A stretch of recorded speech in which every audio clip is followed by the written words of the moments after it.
Hey, stay safe. Good to see you. Hopefully you can hear me. We'll do a quick sound check before we start. Just give me a thumbs up. Good to see you. Stay safe as always.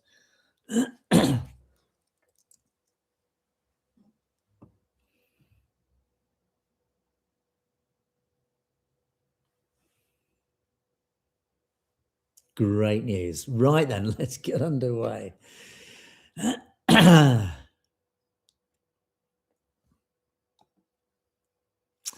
Hello and welcome back to Perspectives.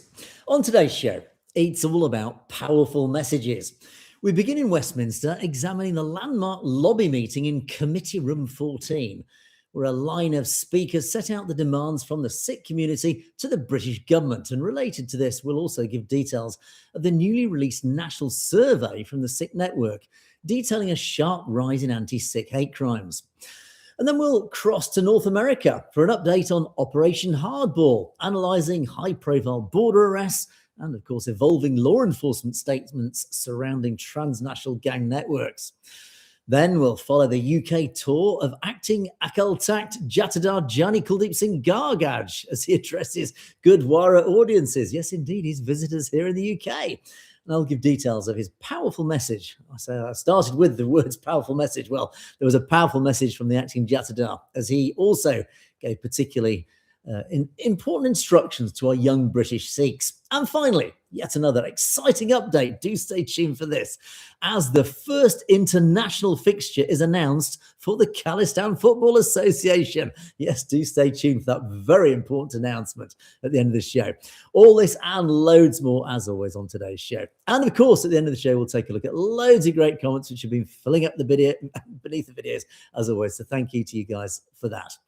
Right, let's get underway. And hopefully I'll press the right buttons in the right order today, because going live now, and I've just got so many screens open. It is an absolute logistical and technical nightmare, as I'm sure you guys appreciate. So you'll have to bear with me if it all just goes horribly wrong. Anyway, let's start with this first important story. Yes, indeed, this was across the UK. Community leaders, and I did talk about this last week leading up to this. Civil rights advocates, grassroots organisations, they're all there. They're rallying against a deeply concerning surge in anti-Sikh hostility. Of course, inadequate law enforcement responses as a result of that, and a dangerous breakdown of public trust. So over the past 2 weeks or so, two major events have converged to bring this crisis actually to national attention and indeed global attention. I'm just going to pop into the comments there because I've just seen an interesting comment that says, where was it? It's about my pants. Indeed, yes. Just so you guys can check. It's still hot here. I am still wearing shorts, just so you guys know. Anyway, sorry, back to serious news stories. Okay, so firstly, there was this landmark national lobby inside the Palace of Westminster. It took place in Committee Room 14. It brought together over 150 community delegates and more than 25 MPs, that's members of Parliament.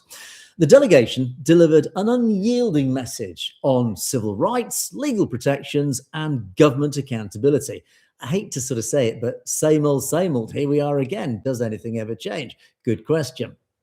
Well, sadly, of course, it fell against the backdrop of this recent terribly tragic incident and recent violent attacks, including, of course, this awful murder of this young lady, Kirandeep Kaur, in Hayes. And the Sikh network officially released the alarming findings of a major nationwide survey that they've then conducted in recent weeks. And the data paints a stark picture of rising fear, widespread abuse, and, of course, an alarming systemic failure in crime reporting and then the subsequent policing of that.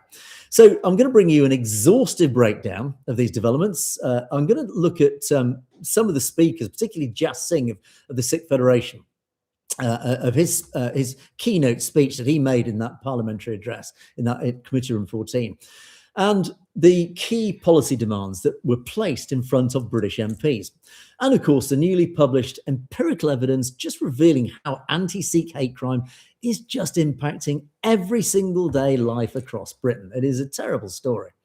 So Here it is. There you go. You can get a view of what it looked like in the room itself. So this was Westminster, Committee Room 14, and it served as the focal point for one of the largest Panthic delegations assembled in Parliament in recent years. It was organised in coordination with the APPG, that is the All-Party Parliamentary Group, which actually means any MP or any member of any party can attend. So this isn't partisan politics, it's just all parties can be represented.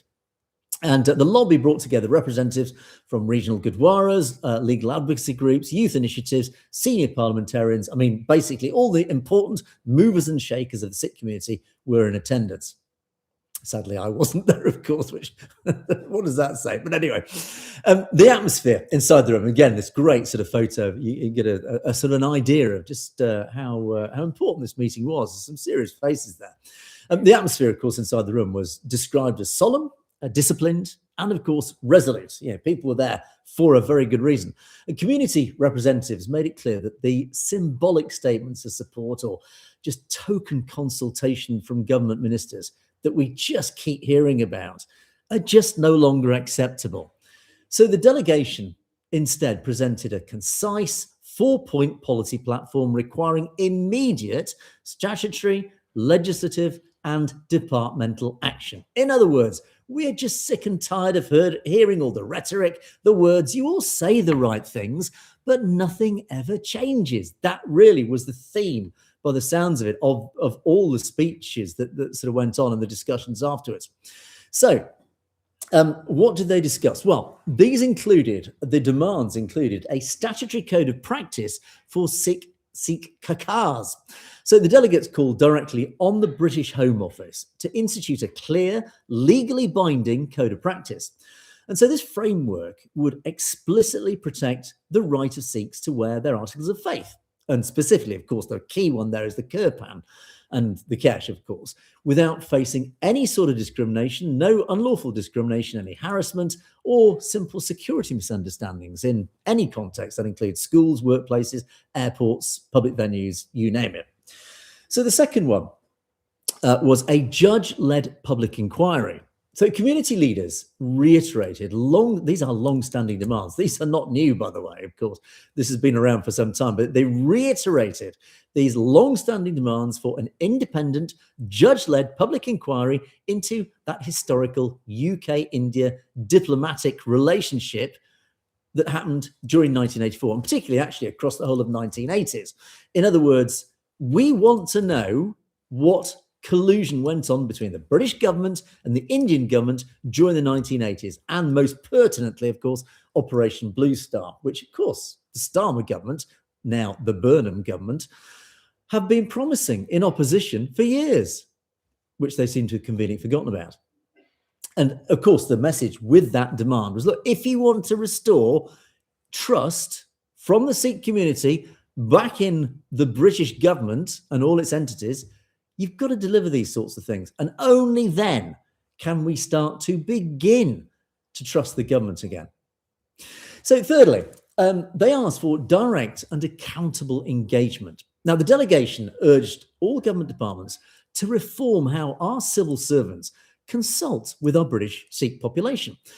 And the ministers were challenged then to deal directly with elected, accountable community bodies rather than just self-appointing their own unrepresentative intermediaries. In other words, the government have always said, all right, we'll nominate Fred Bloggs, for want of a better name. He will liaise with you guys. No, that's just not how it works. Because the governmental appointed representatives are not members of the Sikh community. They make decisions and policy decisions without actually consulting the Sikh community. So that's got to stop. In other words, you've got to actually deal and consult directly with our nominated, elected community bodies. And then finally, and relevant to what I'm going to talk about shortly, is that they demanded a dedicated anti-hate strategy. Now, they did specifically call for a dedicated national framework to record, to track, and then prosecute anti-Sikh hate crimes. And this is something that, again, I find myself once again, year after year, actually, come to think of it, really reiterating the same old demand. We always talk about Sikh hate crimes, anti-Sikh hate crimes, But are they recorded? Are they actually, are the statistics collated? How important are these statistics? They are massively important, but the frameworks are just not there to do this, and therefore allow the government to then make informed decisions about instituting policy to deal with it. So anyway, so essentially the demand is there for a more official framework to ensure that religious bias against Sikhs is distinctly recognised and then penalised under existing hate crime legislation, rather than just being sort of brushed into a bucket of, well, it's just general broad racial crime, which is what happened so far. So now, one of the main speakers at the delegation, Jas Singh of the Sikh Federation, I'm just going to play in the background. I'll just play him in the background because of the sound issues, which are still not resolved. I can't actually play his speech, but he actually did talk for. I've only got a 5-minute section here. He talked for like 12 minutes. It was quite a long speech, and it was a very powerful speech. But I'll just give you a quick rundown of actually what he said. He addressed this whole, I was going to call it congregation, is that the right word? But anyway, the whole committee room. And he spoke to them, and he gave a very sort of powerful, very moving speech. And he delivered really a scathing assessment of government inaction, following the same theme. In other words, the government has always said lots of things. It said all the right things, but it's done absolutely nothing about it. And it pointed out that warnings issued by the Sikh community and all the organisations within the community for years have been systematically ignored by policymakers. And he also then highlighted the growing climate of fear that is so prevalent now, gripping Sikh households across the UK. And he emphasised that anti-Sikh hostility is nothing new. It's not some sort of isolated phenomenon. It is worsening, and it is a worsening trend fueled by what he described as political carelessness, irresponsible media narratives, and I'm going to talk about the media in a moment, and a complete lack of targeted protection from our law enforcement agencies. And he drew direct attention to how public debate in Parliament, and indeed by extension in the media, has been allowed to stray into very sort of hostile territory. Because he noted that when politicians and the media commentators publicly and inappropriately question sacred articles of faith like the Kirpan, they are inadvertently, as in not really intending to, but they rather inadvertently legitimize prejudice. And by doing this, they're giving cover to right-wing extremists. We've seen this recently, of course, with the Henry Novak killing. So he challenged the government's rhetoric on all sorts of things like equal rights, particularly. And he asked how British Sikhs could actually feel truly equal when elderly community members are afraid to walk to the local Gurdwara, when ordinary Sikhs, working professional Sikhs, face harassment on public transport, in public places, and of course then when violent attacks on Sikh homes then only receive passing attention in national headlines. There's a bit of a two-tier reporting regime going on across the British media. So he concluded his speech with a direct ultimatum to the parliamentarians present, to the MPs present. Basically, statements of sympathy are meaningless without legislative backing. In other words, enough talk, now it's time for action and results. So he called on MPs from all political parties to step forward, support this group's proposals, demand that the Home Office treat anti-Sikh hate with the seriousness, the urgency, and the resources that it needs and demands. So again, I mean, I hate to say it, but it's same old, but yes, he's had to say it again, but ultimately with a bit of an ultimatum. You've got to do something about it now. You said enough so many times, now's the time to actually deliver. So anyway, so his speech carries on for about 10 minutes on that. I'm going to now. I've talked about media coverage of this, and of course the awful killing of that young lady, Kirandeep Kaur. She was stabbed, a young mother of 24. It's terrible, and it did receive minimal coverage. So these political demands were being articulated in Parliament. Of course, they're devastating. The real human cost of this security vacuum is and has been felt on the streets of Hayes out in West London. These are the pictures I'm showing you now. So the community in that area was plunged into profound grief after this horrific killing, stabbing of this young girl, 24 years old, a young mother, Kirandeep Kaur. So she was tragically killed in her own home during a violent break-in. She was stabbed while she was sleeping alongside her husband and a 3-month-old baby, for heaven's sake. It's just, it brings tears to the eyes. So the Met Police have since charged somebody, a guy called Daniel Sean James, is a 46-year-old, and he's been charged with her murder. But in the wake of this awful killing, Hayes then has become the epicenter of local outrage and solidarity. It's been brilliant. Right across social media, these calls for people in the Sikh community to converge on Hayes, to take to the streets, as you can see the pictures from here. And well over 100 resident supporters, whatever, marched through that neighborhood, just chanting for justice and, of course, expressing totally justifiable anger over what is being described as a visible deterioration in neighborhood safety and, of course, a rising tide of hostile sentiment. So, again, fantastic turnout. And again, it just, the turnout in itself just proved just how much anger and fear is within the Sikh community. Now, this guy, John McDonnell, he's the local MP, and he joined the protesters. And he acknowledged, of course, as politicians do, the shock and fear in the area. And demonstrators pointed out that inflammatory political rhetoric, anti-immigrant narratives online, and of course on the media, have just created this environment where the minorities are feeling targeted and unprotected. And at the same time, community advocates raised all the criticisms, justifiable criticisms regarding the national media coverage. And they pointed out to these double standards in how violent crimes against Sikh victims are being reported, arguing that a crime of this nature would have dominated national news cycles for weeks had the background of the victims been different. So there is this perception of completely unequal treatment, and that has only intensified calls for urgent systemic reform. And again, and I've seen this myself on social media, the murder of Kirandeep Kaur, that young lady, barely made the headlines. I mean, it literally, when I Googled for information about it, the BBC local news, not the national, the BBC local news, that one reported it, not the national news. And the only other news outlets that covered it were local newspapers. Now, compare that to the killing of Henry Novak, who was stabbed by, allegedly a Sikh, which, of course, went global. I mean, it didn't just stay in the national headlines for weeks. It actually went global, and the whole world turned upon the Sikh community.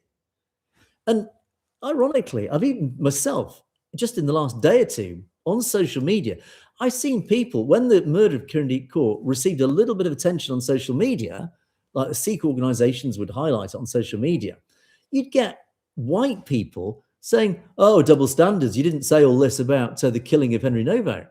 So I've had to sort of wade in and say, actually, Henry Novak's killing was wall-to-wall news coverage.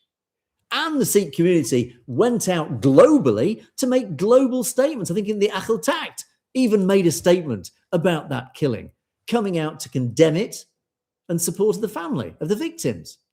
And yet, young Kirandeep, this poor young lass who was killed last week, it barely even registers.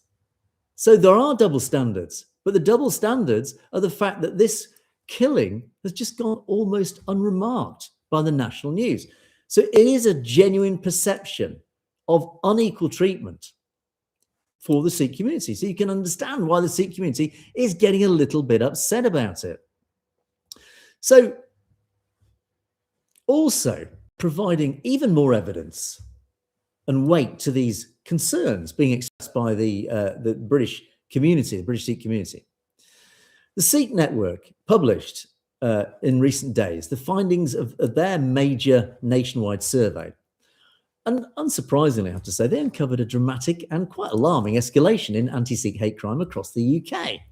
And I know this has been reflected in North America. So you guys in North America, and indeed down under, you guys have experienced this same sort of trend. So these statistics specific to this are actually reflective of the same sort of stuff that's going on in your own North American or other diaspora regions.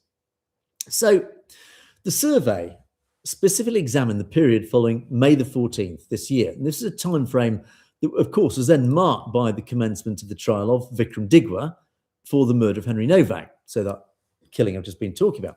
So with over 1,000 Sikh respondents participating right across the UK, this data set provided a very detailed, quite sobering look at the daily reality if you're a Sikh living here in the UK. So the headline figures are actually pretty appalling. 40% of all respondents reported that they have personally experienced or witnessed an anti-Sikh hate crime during this brief 2-month window. This is just in 2 months since that Novak killing. And in total, the survey recorded over 500 individual incidents of hate crime across the UK, and nearly 90% of respondents said that anti-Sikh hate has increased since mid-May, that they've seen, they've witnessed, they've experienced, they've felt. In other words, virtually everybody within the Sikh community has noticed that there is this hostility now turned towards their community. And 61% described that increase as not just small, subtle, it's significant, as in it's really noticeable. So the survey also confirms the direct link between irresponsible political rhetoric and then what happens out there on the streets, real world harm. So more than 2/3 of respondents indicated that the surge in hostility directly coincided with politicians publicly and, of course, inappropriately questioning the Kirpan, carrying the Kirpan. And that whole discussion, debate, argument, rhetoric that followed that Novak killing about the Kirpan. Again, I talk daily about it. And respondents of the survey expressed that when political figures attack sacred religious symbols for political point scoring, and they were all at it, every single party, it fosters a climate, of course, in which prejudice just then becomes acceptable. And then people on the extremes act upon it, which is why then you get rising hate crime. So this survey's data, and it was very precise data, granular is the word. It breaks down the specific nature of the sort of abuse that's being inflicted on the community. And nearly 50% was verbal abuse. That's an easy one. I mean, how easy is it to throw an insult? You see a Sikh in the street, it's easy to throw an insult. So half of all recorded incidents were these sorts of verbal slurs, shouting, hostile confrontations in the street, while Sikhs were just carrying out their ordinary daily activities, like commuting, shopping, whatever, even dropping children off at school, for heaven's sake.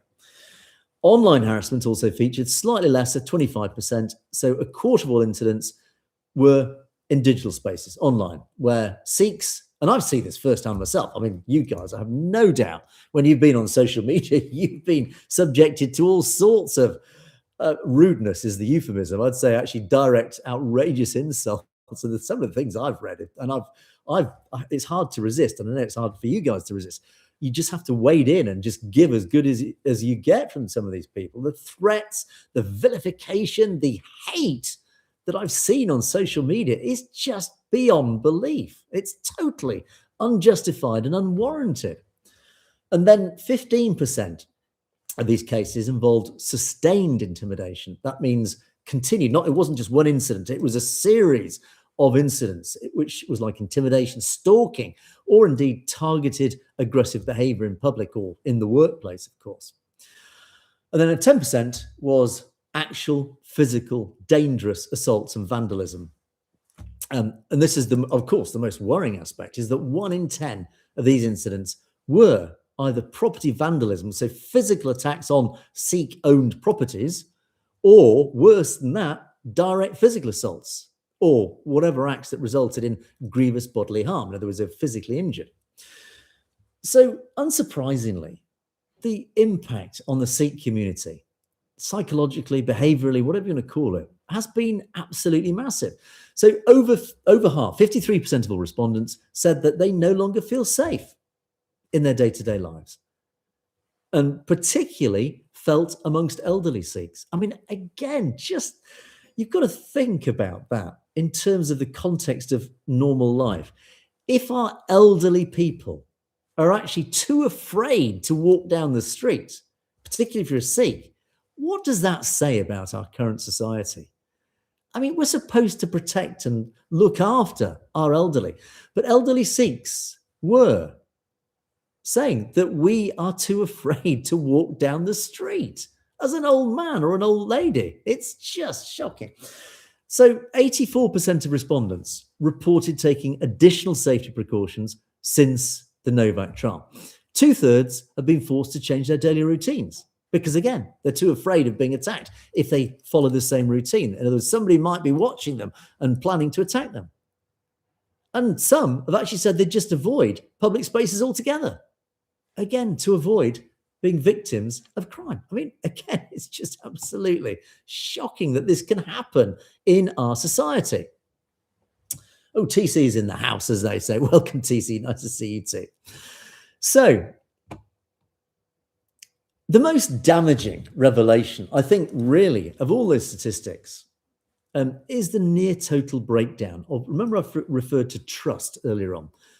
It's just this total breakdown of trust or confidence in the British criminal justice system and, by extension, the law enforcement system.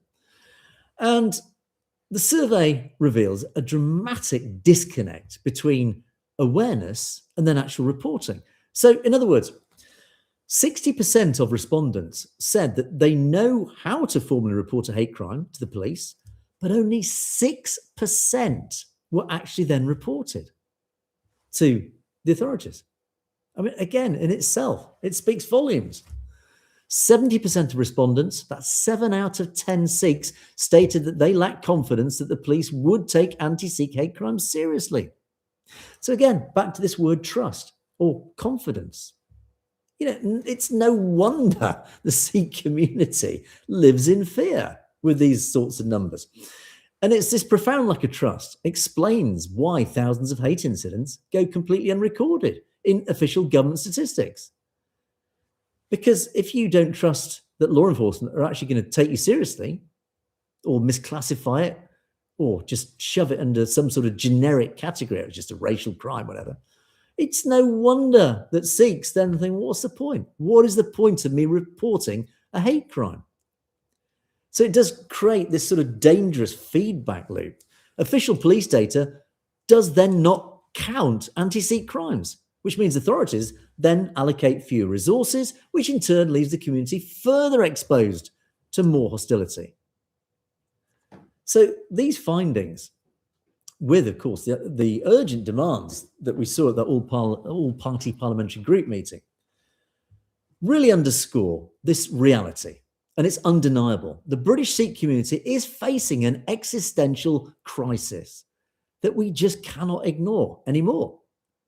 So whether you're in Westminster, you're in Hayes, or wherever, it doesn't matter. The call is united from the whole Sikh community. There's got to be an immediate shift from these words and rhetoric, political rhetoric, to actual action. In other words, enough noise, enough words, enough politics and rhetoric. Just for heaven's sake, for once, deliver some results.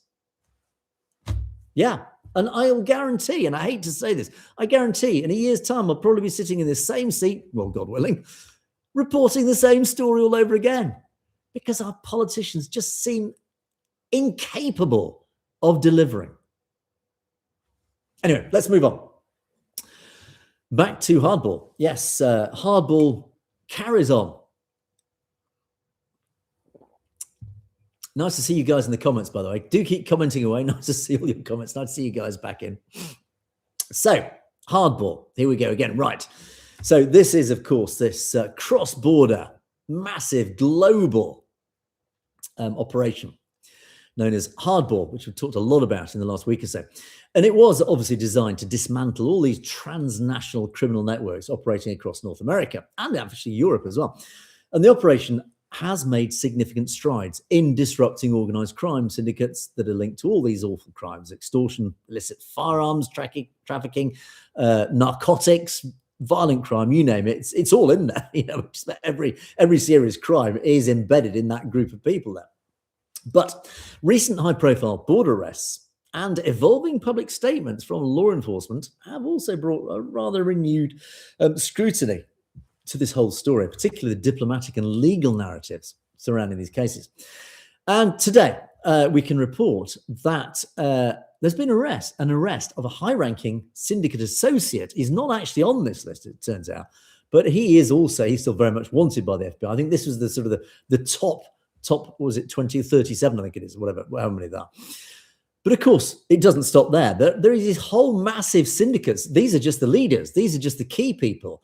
But of course, there's a whole raft of other people, the sort of the lieutenants, the lower management, the middle management of these networks, who law enforcement is still obviously trying to track down as well. So they have recently also arrested a high-ranking associate called Nitish Kaushal, and that happened near the US-Canada border.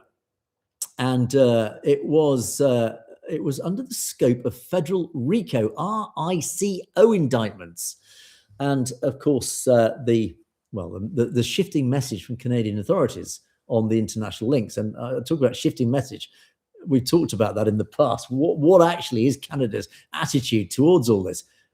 Again, it's slightly ambiguous, as I've talked about. Anyway, so this guy, here he is. He's a fairly scary looking character. Interesting. He's got a lion on his arm. I mean, it's quite sad. I mean, he is he a Sikh or not? I assume not. But he's got a lion on his arm, which is a bit sort of sad, really, when he's associated with such awful crime that he's associated with. Anyway, so this is the northern border in Vermont, the northern border of the US, where it borders Canada. And US Customs and Border Protection officers apprehended this guy. He is a key figure, and he was arrested under federal racketeering indictments. And Nitish Kaushal, but his actual alias is easier to say. It's Lala, of all names. He was taken into custody in the small border town of Alberg up there in Vermont. It's about 1 mile south of the Canadian border, so very close to the border where they got him. And according to court documents that were filed just recently in US federal court district or district court, Canadian border monitoring alerted American agents after Kaushal abandoned his vehicle near that frontier and then crossed into the US on foot under the cover of night. So he tried to sneak back into the US, and of course the border force were on it, caught him, arrested him. So well done to those guys. So when he was intercepted by US border patrol agents, he initially presented a completely fraudulent New Jersey driver's license, trying to obviously conceal his identity and evade arrest. But it was the old biometric verification, this thing that actually we're all a little bit about, because it's very invasive. It starts to impinge on our human rights, etc. But the reason they justify it is because it allowed them to then nail this guy. It included things like fingerprint analysis, and of course, what really got him, ironically, was his lion tattoo. You can't really hide a tattoo that size. It's a bit of an unhideable mark on your skin. In other words, basically, if that's your mark, then you can't hide it without major surgery. So anyway, they did, of course, then confirm his true identity, and he is alleged to be quite a prominent associate within one of the networks, which was headed by Jagu Bhagwanpuria. Now, Bhagwanpuria is, of course, one of the big guys. He sits alongside, in terms of the hierarchy, he sits alongside Lawrence Bishnoi. And of course, Bhagwanpuria, his whole network, his organized crime network, extends across North America, but also South Asia. I mean, it's huge, like Lawrence Bishnoi's. So again, very big players, but this guy worked directly under Bhagwanpuria. So he was then formally arraigned in federal court in Burlington, Vermont, and he now faces severe charges under the Racketeer Influenced and Corrupt Organizations Act. That is RICO, R-I-C-O, that I referred to. So it does originate from that massive sweeping indictment in the Central District of California, the original hardball indictment. So the federal charges include conspiracy to commit murder, kidnapping, transnational narcotics trafficking, and illegal arms smuggling. I think it's fair to say, if he's found guilty, we ain't going to see him again in public, probably for the rest of his life. Pretty serious charges. So it is, of course, this arrest just represents just one small piece of this massive jigsaw that is Operation Hardball. It is a huge thing. And the joint strike force behind it, which is, of course, is the FBI, the US Department of Justice, the Drug Enforcement Administration, the RCMP, even law enforcement over here in Europe, huge sort of coalition of law enforcement that brought Hardball to where we are now. They have unsealed dozens of court of organized gangs. And the US indictments, in that original indictment, detailed this hugely complex web of criminal enterprise that spans right across pretty much all continents, except obviously Antarctica. I mean, it is literally almost every single continent that these guys combined have been operating over. It's a massive operation, massive network. So the prosecutors allege that the big boys, the Lawrence Bishnois, the Goldie Brothers, and their network of associates have then used all sorts of sophisticated encrypted communications and cross-border logistics to then orchestrate the killings, the extortion rings, etc. And don't forget, Lawrence Bishnoi and Bagapura are in jail. So they've been operating these massive networks from jail. And people say, the Indian government have no part in this. I mean, please, anybody with half a brain cell can probably work out that you cannot operate a network of such extraordinary extents and complexity from a jail cell without having a little complicitness from your jailers and therefore the Indian state. I mean, please. Anyway, so the US federal prosecutors have actually emphasized that hardball does aim to systematically strip these organizations of their leadership. It's a cutting the head off the snake operation. It's designed to go for the big guys. I mean, these guys are the middle managers, the sort of lieutenants. They're not the generals. But ultimately, they are aiming to decapitate these organizations. They are going after the big guys like the Bishnois, who's unfortunately in prison in India, so it's unlikely he's going to be extradited, the Bagrampuras, etc. But also, they're going after the financial assets as well. And of course, they're safe havens, they're safe houses, places where they think they can hide and feel safe. Again, all being targeted. So it's a very, very clever operation designed to, as I say, decapitate and really, what's the word I'm looking for? Essentially, go through, what do you do in a post-mortem? You chop it into pieces. That's the word. However you want to describe that. But it's a very clever operation that they're running, and clearly very successful so far. So, of course, there's been a lot of universal praise for hardball, but media again. You see, when we go back to the media, it's interesting. The media in Canada has highlighted an evolving shift, and interestingly, and I referred to this, I think, in one of last week's show, how the narrative has changed over operational hardball and pre-hardball, because of originally it was all the Canadian government saying, it's the Indian government behind this. Even the US administration have referred, certainly at least by implication, that the Indian government are involved in this. Interestingly, though, of course, as I said last week, there seems to be this shift in narrative where suddenly it's like there is no connection. The RCMP have wheeled out all their representatives. There is no evidence. There is no connection to the Indian government, which again has raised more than a few eyebrows. Interestingly, though, the CBC, who actually originally, we'll have to say, one of the more resistant to blaming the Indian government to start with, even they are starting to say, hang on a second, we might not actually be on the truth here. Maybe there is a bit of an agenda going on here.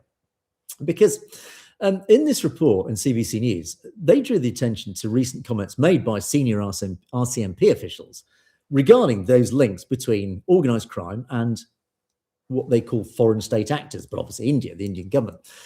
And in late 2023, early 2024, Canadian political leaders repeatedly stated that there was clear and compelling evidence connecting the Indian government to all this. Even Justin Trudeau himself came out and said it. Particularly obviously related to the assassination of Hardeep Singh Nijjar. But of course, in a recent appearance on CBC's own Power and Politics, which I showed last week, the Deputy Commissioner, this lady, Lisa Morland of the RCMP, she came out and said, we have no evidence. It was a bit more of a nuanced clarification, but essentially the message was there is no connection to the Indian government. And she noted that while the unsealed charges focus strictly on criminal racketeering, murder for hire, extortion, etc., narcotics, the evidentiary record in this specific organised crime prosecution does not directly link the charged actors to Indian state officials. So it's very, very precise wordings, essentially saying there is no specific evidence at this time linking the Indian government. So this distinction has drawn attention from diaspora groups. Basically, Sikhs for Justice, WSO, they're all on it. They're saying, well, hang on. Unsurprisingly, they're saying, this isn't what you were saying before.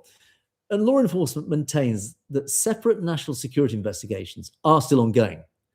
The public adjustment in official phrasing has actually now started a bit of a debate over the exact boundary between gang criminality and foreign interference in Canada specifically.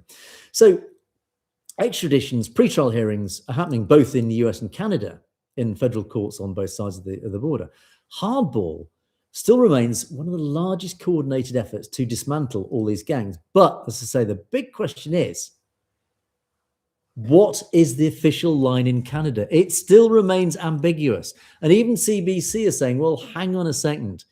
Not that long ago, you were all saying there is clear evidence that that India was involved.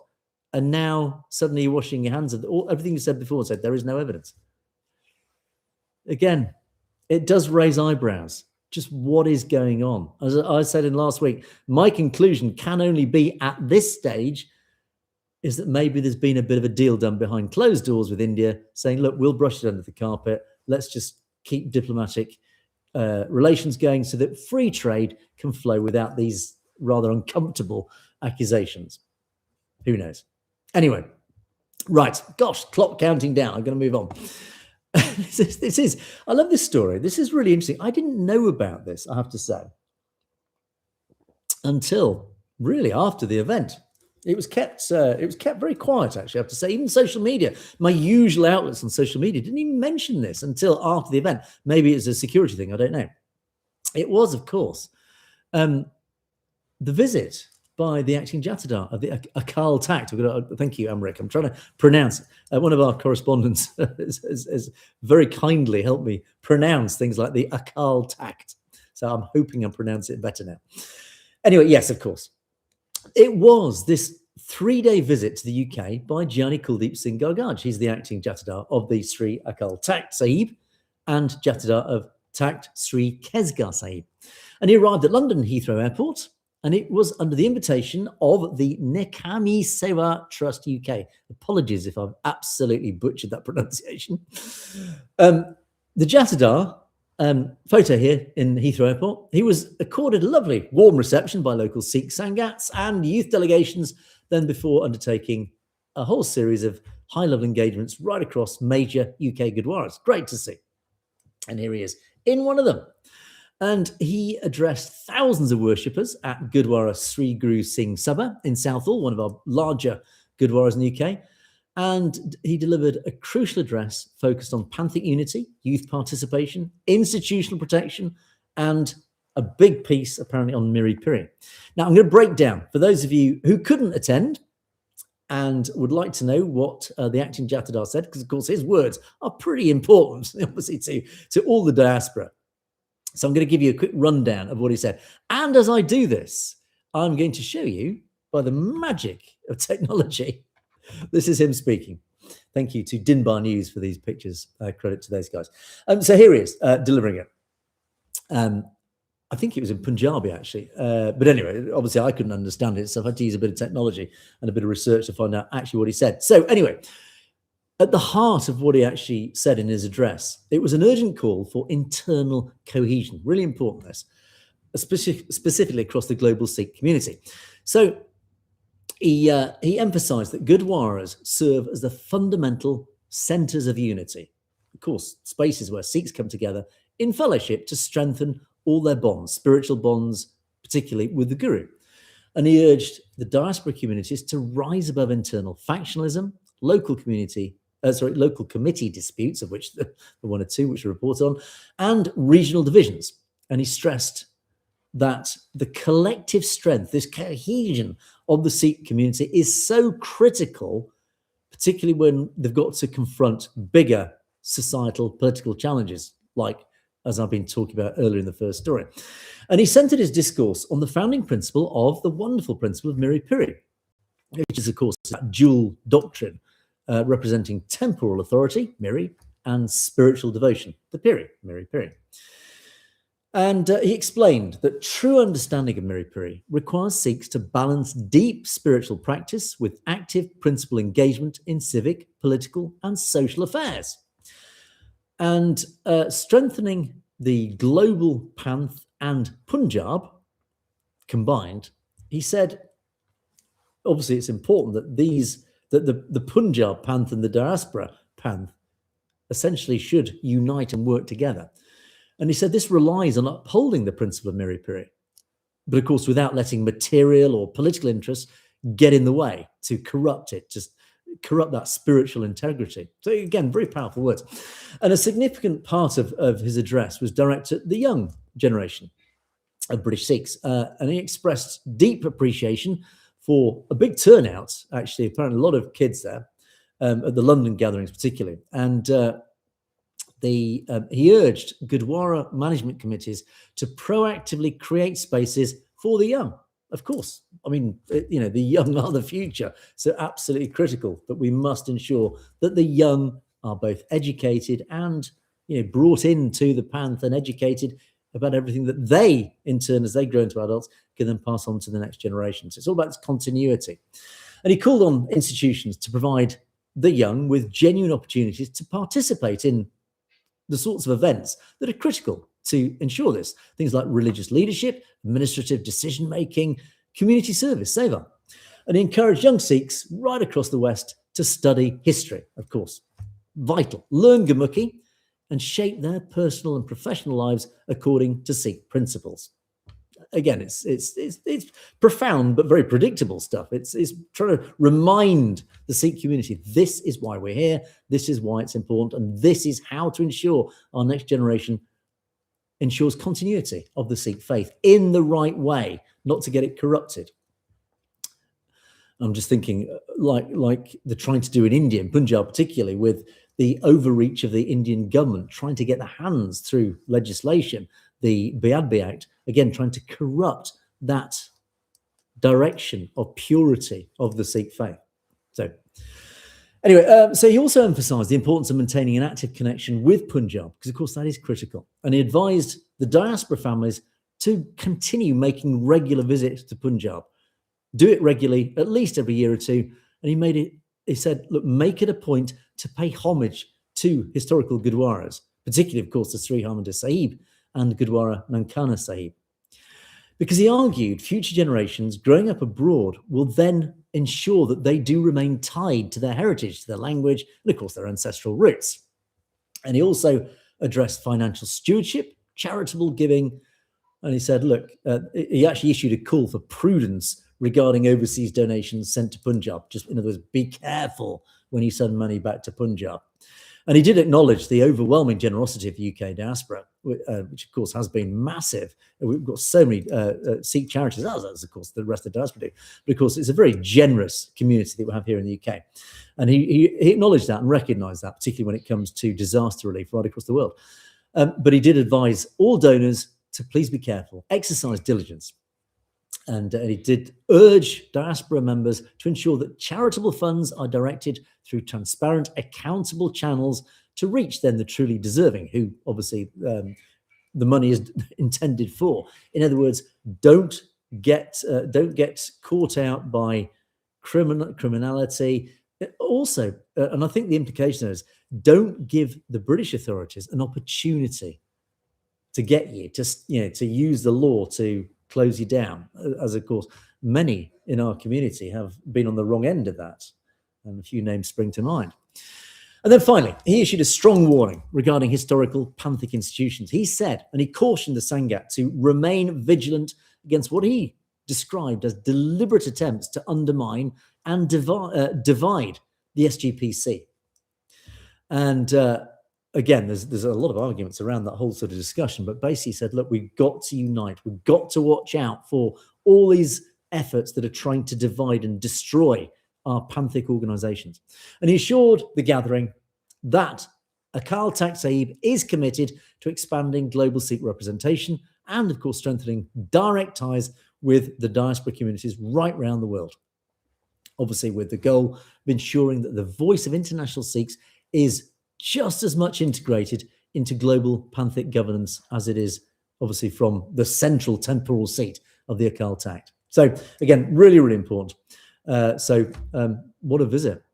Now, gosh, I'm running out of time. I've got to really, so frustrated. I've got to find the story. This is a big story, and I love this story. And of course, I'm running out of time, so I've got to rush through it, unfortunately. But who cares if we go over time? This is a big story.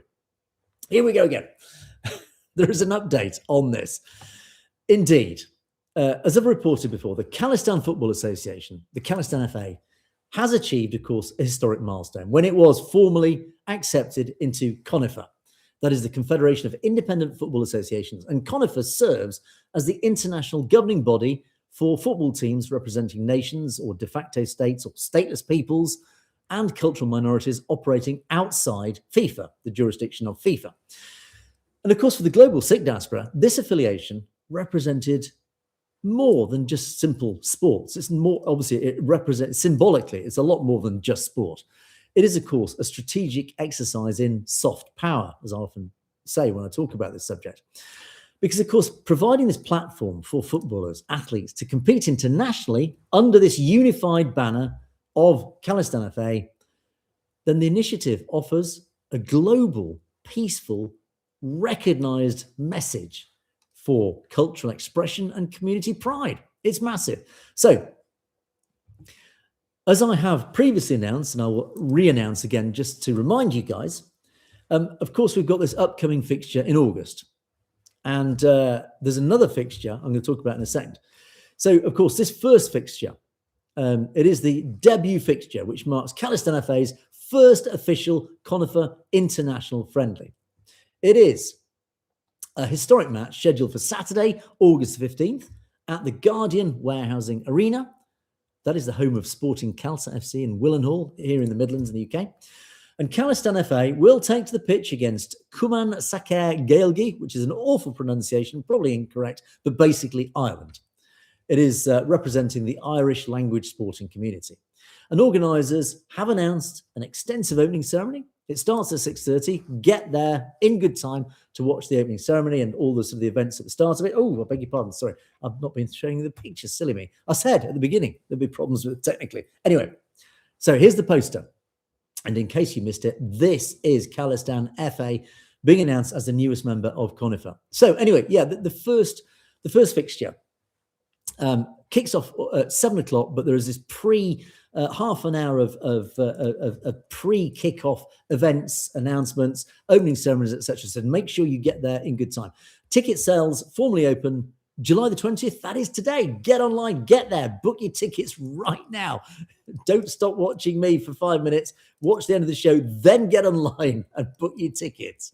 And of course, organisers are encouraging families, supporters right across the UK, buy your tickets and get along there. Attend this historic milestone for the Khalistan movement. It's fantastic news. Anyway, of course, the squad itself builds upon years of grassroots development. This hasn't just happened suddenly out of nowhere. There's been a lot of effort, and I have spoken to at least one of the guys behind this effort. It's been a massive effort all around grassroots, all around the diaspora to pull all this together. Huge amount of work and time and resources have gone into this. So again, this is the culmination of all those efforts. So well done to you guys behind all this and bringing this actually out into reality. But as I said, there is an update. Delighted to say there is an international away match. So Khalistan FA has now officially confirmed its second international fixture, taking the team onto the European stage. Indeed, it is in France. The squad will travel to France on Saturday, September the 5th, to face Rouet-Provence, and it will take place at the Stade Michel Hidalgo in Saussay-les-Pins. That's very near Marseille. It's just a little bit west of Marseille on the south coast of France. 6 p.m. local kickoff time. So obviously a little bit hard for us here in the UK to attend this. If you're in France, wherever you are, get on a train, TGV, whatever, get on a flight, fly down to Marseille. It's easily connectable to get to Marseille. It's just a little bit west of Marseille. Saussay-les-Pins is the place on the French Riviera. Beautiful place. I've actually passed through it myself many years ago. Beautiful location. It is a secondary announcement, but it does demonstrate the momentum that's building behind the whole Khalistan FA calendar. And they have noted, the organisation, that travelling abroad to compete in conifer-sanctioned friendlies does then allow the diaspora to project its identity, its colours, its flag, and of course its sporting ambition beyond just our domestic leagues here in the UK onto this international platform. So this is massive. Again, it is huge. It's really, really positive. And it does mean that much like other non-FIFA teams represented by conifer, like Kurdistan, Tibet, or Quebec even, Khalistan FA and their existence now under conifer does allow the community to engage in sporting diplomacy, building those bridges around the world now, wearing the Khalistan FA shirt. It is just such a positive step forward. And again, fantastic this has happened. So if you're in France, Saussay-les-Pins on the 5th of September, make sure you attend. And of course, here in the UK, don't forget to buy your tickets for this match against Ireland, taking place on the 15th of August. Well done, guys. Fingers crossed for a big win. But at the end of the day, it's actually the fact it's happening is the win in itself. Great news. Right, we have absolutely no time at all to go through the comments. So let's zip through our comments. We've packed a lot in today's show. Okay. Panjab. Hello, Panjab. I don't know if you're online at the moment, but certainly you're here in the comments column. Nice to see you again, Panjab. The double standards of the British media is disgusting. Is India blackmailing Britain with, well, the Falkland Islands, Northern Ireland, whatever? Yeah, I mean, I've even talked about it in today's show. The double standards of the British media are just baffling. It's actually the double standards of the British government, really, that is in the spotlight. And you wonder why the British Sikh community have absolutely no trust in the British government. Chain Bat, hello. You do pop in periodically. Thanks again. Doing a great job, sir. Well, thank you for your comments. Much appreciated. Thank you for your your support. And Kuldip, hello. Kuldip, Sikh Lives Matter. Indeed. We had that whole Black Lives Matter movement, which in itself was a strange old political movement. But anyway, but ultimately it has triggered all sorts of responses, societal responses. And of course, this one is totally justified. Sikh Lives Matter. Kuldip Kaur, that poor young mother who was murdered a few days ago. Again, why is the British media so silent about that? The British media actually had more coverage of the protests about it than they did of the murder itself. What does that say? And stay safe. And you're there online commenting. Hi, stay safe. As you rightly say, seek it out loud. Yeah, loud and clear. Isn't it appalling? Gurmon Greywell. Sat Sri Akal, and a Sat Sri Akal to all of you. Thanks, Angus. Good to see you live. Well, it's great to see you guys watching, and it's great to see you guys particularly commenting who've been able to watch me live. Another question actually to you guys, as always, is I'm doing it 5 p.m. UK time. Is there a better time that would suit you? Let me know. Drop a comment in the comments column. Either do it, well, don't do it live now, but when this is uploaded, pop it in the in YouTube comments, or even send me an email. Just let me know your thoughts. But I picked 5 p.m. because it sort of seems to be a happy medium. It's sort of, you're still awake in Punjab, just about. And in the US, of course, it's your morning time. Hopefully I've caught you just before you go to work on the West Coast. Yeah, New York time. Hopefully it's lunchtime for you guys. So eating your sandwiches, hopefully you can watch me. So I'm just trying to find that sweet spot where as many of you can actually watch me live as possible. So anyway, do let me know your thoughts on that one. That was, a Punjabi. You see, my amazing system can't actually bring across Punjabi writing. I'm going to have to try and tweak that so it does. But anyway, that is a Sat Sri Akal to you, so thank you. B-Sig, love you. Well, love you too. Thanks for the lovely comments. Sometimes it's hard to understand our own people. Yes, indeed. These are the fake Sikhs that we often refer to, or those Sikhs who just don't get it. Most people are busy in software, many are busy with that. Like all the stuck with in front of screens, or they just don't care. As I've often said, the biggest danger, the biggest threat to us achieving what we need to achieve, obviously, ultimately, is Khalistan, but it's more than that. It's the whole promotion of the Sikh faith and everything that the Sikh faith stands for. The biggest danger to that is not, ironically, India or Hindutva. It's actually within. It is indifference. The greatest threat to actually even the young generation is indifference. This is the great obstacle that we, all of us, need to ensure we surmount, we get over. People who are indifferent, they don't care. They're too busy with other things. Don't let them get away with that. Uncanny Wizard says, oh yeah, this is a nice little sort of poem. Angus, strike the spark. Satellite TV lights up the dark. A perfect match, a winning team. Burning bright like a steady beam. What a lovely, lovely piece of poetry. Thank you. And I fully endorse that. And I hope I delivered it in a suitably poetic fashion. Thank you for that. Stay safe. You're back again. You enjoyed another perspective. It's great to see you online again. The comments disappearing. Here we go again. Yeah, comments are disappearing. We've had a few people who said comments are disappearing. It is very likely external factors. As I said before, I've actually, behind the scenes on YouTube Studio, seen the number of comments drop in real time. It's suddenly gone from 34 to 31, which means that 3 comments have just suddenly vanished into the ether. It's really, as you say, it's a bit dodgy. It's more than a bit dodgy, say. It's well dodgy, as we say in the UK. WHA Panzer, likewise, loads of comments deleted. You've commented on Jez Calra shows, channels gone, never surfaced. India, it's the IT cells. It's this massive India machine. They know how to do this. I don't know how they've done it, but they have worked out ways to remove comments. They've obviously demonetized us successfully, but they are finding ways somehow to remove comments. It's insidious, and they call themselves a democratic nation. Vahiguruji, Sukhwinder Growell, thank you, absolutely. And Satsri Akal to you. BioTX. Oh, this was a bit of a dig at Hindus. I'm not going to get, again, I don't have too much time. This is on our shorts, actually. Dangerous psycho-civilization breeding in India, but the Western world and Europe ignore its silent reptiles in the desert. Yeah, I often say, look, I personally don't have anything against Hindus. I do against Hindutva. But of course, I totally recognize that many of you guys do actually have a real issue with the whole Hindu faith. I understand it. But that is your prerogative. That is your right in a free world.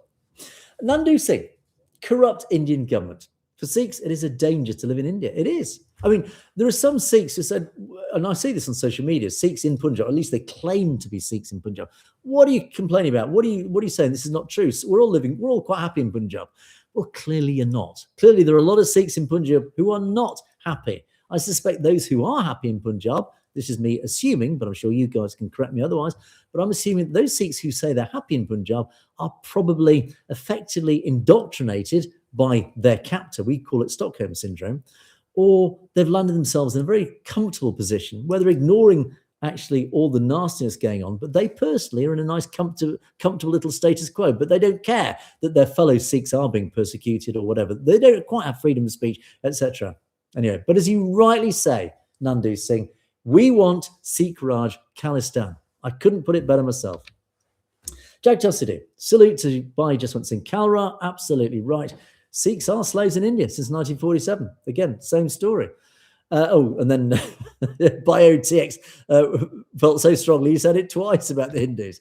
KKJ, the Brahmins have looted Sikhs' rights and peace of mind. It's the Brahmanical elite in India. They are the real enemy, I'm afraid. Absolutely. Stay safe. You've just very timely said Sikhs are not digressing back into Brahmanism. It is the ultimate enemy of the whole of India, not just Sikhs, but even Hindus.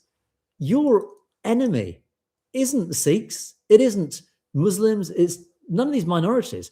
It is those who rule over you. It is that upper caste, that superior caste who are keeping you essentially enslaved just as much as the minorities, but you can't see it. Anyway, Gil U5R. That's a lovely love heart. Thank you for that. Nice one. India is a subcontinent. It is not a country.